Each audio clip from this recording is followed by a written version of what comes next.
Hello বন্ধুরা, আসসালামু আলাইকুম। বিপিএল এর প্রথম ম্যাচে রংপুর রাইডার্সকে হারিয়ে 3 উইকেটে জয়লাভ করেছে চিটাগাং ভাইকিংস।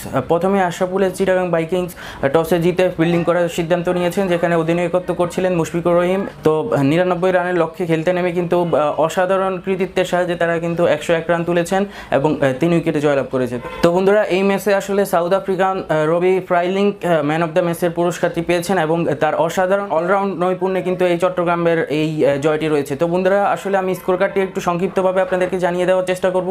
তো আসলে কি কত রান করেছেন এবং মোহাম্মদ আশরাফুল এবং সাংসদ মাশরাফি আসলে এই ম্যাচে কতটা এফোর্ট দিতে পেরেছেন দুই দলের হয়ে। তো বন্ধুরা, চলুন আমরা আসলে স্কোর কার্ডটি জেনে আসি। তো বন্ধুরা, আগে জানিয়েছিলাম রংপুর রাইডার্সের বিপক্ষে কিন্তু চিটাগাং ভাইকিংস জয়লাভ করেছে 3 উইকেটে এবং রংপুর রাইডার্সের প্রথমে ব্যাট করে তাদের রান ছিল 98 রান এবং তারা অল আউট হয়ে গিয়েছিল 20 ওভার শেষে। এবং তারপরে হচ্ছে চিটাগাং ভাইকিংস যখন ব্যাট করতে নামলো, তারা 99 রানের লক্ষ্যে কিন্তু তারা ব্যাটিং করছিল। দেন হচ্ছে তারা 101 রানে আসলে তারা এই লাস্ট বলে 4 মারার কারণে 101 রান হয়েছে তাদের স্কোর এবং তারা 7টি উইকেট হারিয়ে কিন্তু জয়লাভ করেছে 3 উইকেটে এবং তাদের এই রানটি তুলতে ওভার লেগেছে হচ্ছে 19 ওভার 1 বল। তো বন্ধুরা, কে কত রান করেছে সেটি একটু আমি আপনাদেরকে জানিয়ে দিই। চট্টগ্রাম ভাইকিংসের আসলে কে কোন প্লেয়ার কত রান করেছে সেটি আমি আপনাদেরকে এখন জানিয়ে দিব। তো বন্ধুরা, যেটি দেখতে পাচ্ছি চিটাগাং ভাইকিংসের মোহাম্মদ শেজাদ তিনি করেছেন 23 বলে 27 রান, আর ডেলপোর্ট করেছেন 8 বলে 8 রান। মোহাম্মদ আশরাফুল, যিনি কিনা 5 বছর পর নিষেধাজ্ঞার শেষে কিন্তু এই বিপিএলের এবারে আসলে ফিরেছেন, তিনি আসলে খুব ভালো করতে পারেননি। তিনি 5 বলে 3 রানের একটি নক খেলেছেন। মুশফিকুর রহিম সর্বোচ্চ স্কোর করেছেন 31 বলে 25 রানের ইনিংস খেলেছেন তিনি। সিকান্দার রাজা করেছেন 3 রান, মোসাদ্দেক হোসেন করেছেন 2 রান, নাইম ইসলাম করেছেন হচ্ছে 10 রান। আর এদিকে হচ্ছে ফ্রাঙ্কলিন, যার কথা বলছিলাম, যিনি আসলে ম্যান অফ দ্য ম্যাচ পেয়েছেন, তিনি হচ্ছে 12 রান করেছেন 10 বলে, আর শানজামুল ইসলাম করেছেন হচ্ছে 7 রান। তো বন্ধুরা, এবার চিটাগাং ভাইকিংসের আসলে বোলিং কার্ডটা আমি জানিয়ে দেওয়ার চেষ্টা করব। তো বন্ধুরা, এখানে চিটাগাং ভাইকিংসের বোলিং কার্ড যদি আমি বলি, আবু জায়েদ 4 ওভার করে 30 রান দিয়ে 2 উইকেট পেয়েছে। দক্ষিণ আফ্রিকার ফ্রাঙ্কলিন, তিনি হচ্ছে 4 ওভার করে মাত্র 14 রান দিয়ে 4টি উইকেট পেয়েছেন, তিনিই কিন্তু ম্যান অফ দ্য ম্যাচের পুরস্কারটি আসলে পেয়েছেন। আর খালেদ আহমেদ, তিনি 4 ওভার করে 15 রান দিয়েছেন এবং 1টি উইকেট পেয়েছেন। নাইম হাসান করেছেন 4 ওভার 10 রানে 2 উইকেট।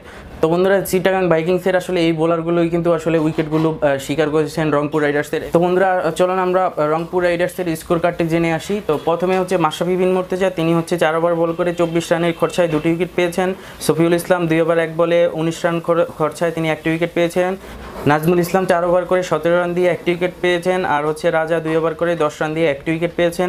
বেনি হোয়েল, তিনি 4 ওভারে 13 রান দিয়ে 1টি উইকেট পেয়েছেন। আর এখানে সোহাগ গাজী কিন্তু 3 ওভার বল করে 18 রান দিয়ে কোনো উইকেট তিনি কিন্তু পাননি। তো বন্ধুরা, চলুন এবার রংপুরের ব্যাটিং কার্ডটি আমরা দেখে আসি আসলে কে কত রান করেছেন। মেহেদি মারুফ, তিনি একদমই ভালো করতে পারেননি, 10 বল খেলে 1 রান করেছেন। অ্যালেক্স হেলস, তিনি 0 রানে আউট হয়েছেন। গোল্ডেন ডাক, প্রথম বলে 1 বল খেলে কিন্তু গোল্ডেন ডাক মেরেছেন তিনি। মোহাম্মদ মিথুন, তিনি উইকেট কিপার, তিনি হচ্ছে 2 বল খেলে তিনিও গোল্ডেন ডাক মেরেছেন। রসৌ করেছেন হচ্ছে 7 রান 6 বল খেলে। বোপারা, তিনি অনেক ভালো খেলেছেন, 47 বলে 2টি 6 এবং 3টি 4-এর সাহায্যে তিনি কিন্তু 44 রানের একটি ইনিংস খেলেছেন। বেনিওয়েল, তিনি করেছেন হচ্ছে 8 রান 11 বল খেলে। রাজা করেছেন 9 বলে 3 রান। মুর্তজা, মাশরাফি বিন মুর্তজা, তিনি করেছেন 11 বলে 2 রান।